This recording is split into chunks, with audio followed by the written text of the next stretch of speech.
Good afternoon. My name is Anusha Thaniana. I am a biochemistry major and a junior at Wellesley College, and I'm doing my internship this summer at CHOP in Penn. Today, I will be presenting on single-cell genomic study of human biology and disease and what I have learned this summer during my internship.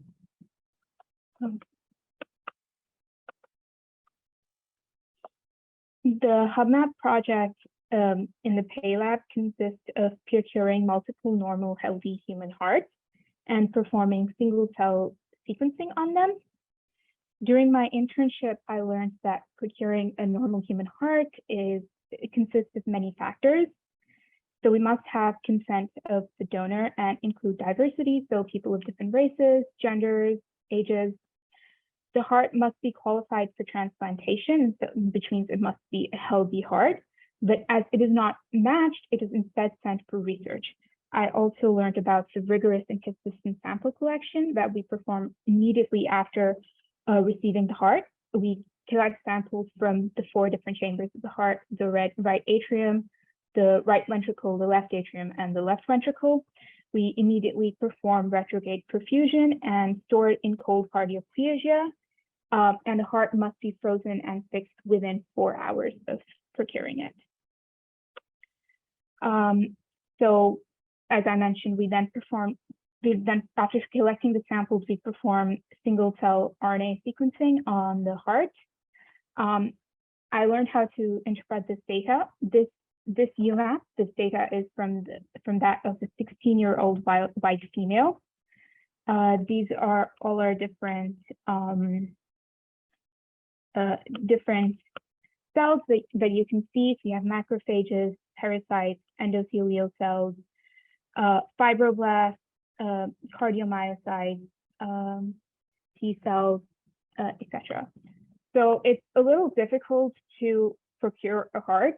And during my time here, we only had 1 heart to perform the sequencing on. I spent the remainder of my time assisting my mentor in a related project on single-cell genomic study of Fontan-associated liver disease, which is a disease related very closely to a congenital heart disease. In this disease, babies are born with a single ventricle, as you can see here. And so they need to have a surgery called Fontan operation within months of being born in order to allow pulmonary circulation. However, by adulthood, 100% of patients develop hepatic fibrosis, known as Fontan-associated liver disease.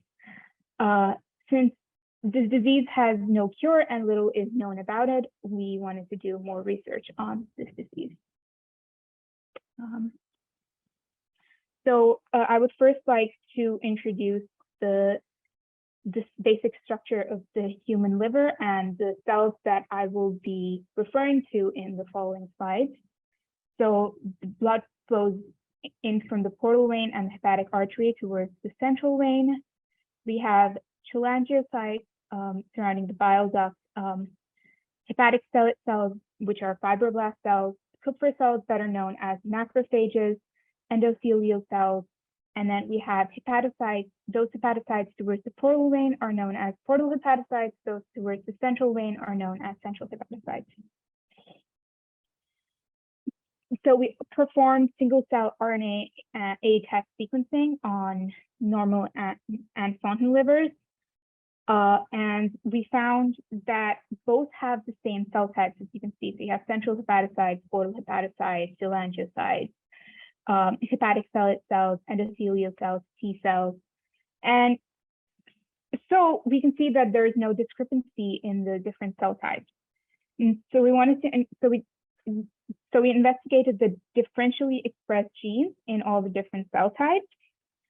So this is how you interpret this graph. So the ones towards the right of this line are all upregulated genes, and then these are all downregulated genes. And so we found that central hepatocytes have the most upregulated as well as the most downregulated genes. And so we looked at the biological changes that we can observe in the central hepatocytes in a Fontan-associated liver disease in the Fontan livers. And we found that that the processes that are surrounded by the red box are the most upregulated, they're the most increased. And these are all metabolic processes. And so we can conclude that Fontan-associated liver disease is not only a fibrotic disease, but it is also a metabolic disease. Additionally, we also looked at the biological changes in hepatic cellular cells in Fontan livers and found that there is an increase in cellular response to TGF-beta stimulus or transforming growth factor beta stimulus. So we found from previous research that the TGF-beta signaling pathway causes fibrosis in different organs. And so we wanted to look at different cell-to-cell interactions between hepatic stellate cells and central hepatocytes to see if there are any additional fibrosis pathways that we can find. So we found that the nerve growth factor receptor in Fontan livers in hepatic stellate cells was the most upregulated. So as compared to other receptors like SELP or THY1. And so we looked at different ligands that can bind to NGFR and found that neutrophil 3 or NTF3 is the most upregulated in Fontan livers. And so we can conclude that the interaction between NTF3 and NGFR is a potential signaling pathway, fibrosis signaling pathway. In order to verify this interaction, we performed immunofluorescence on a liver biopsy, and this is the result of the immunofluorescence. So the blue is DAPI, which is the nucleus, and the red is the NGFR, which is surrounding the nucleus in the cell. Green indicates the NTF3 that has been secreted from the central hepatocytes and are entering the hepatic stellate cells. So we're able to verify the interaction. So to conclude, Fontan livers exhibit cell type specific gene expression changes, mostly in central hepatocytes, but we can also significantly see it in hepatic stellate cells. The interaction between NTF3 and NGFR indicates the potential fibrosis signaling pathway, but we still need to further prove it in vitro, which we can do by treating cells with NTF3, and we can also prove it in vivo. Lastly, FALD features not only a fibrotic disease, but also a metabolic disease. Currently, we are also studying how central hepatocyte metabolic changes are being regulated using single cell ATAC sequencing data. And so that's what we're moving towards. 2 minutes remaining. I would like to thank my PI, Dr. Li-Ming Pei, my mentor, Po, and the members of my lab, Aiden, Wajan, and Kita, for all of their help. I learned a lot during my work in the lab. And I would also like to thank NIH and HuBMAP for this opportunity. It was a really good opportunity, and I really enjoyed. Thank you. Thank you all for being here. Thank you.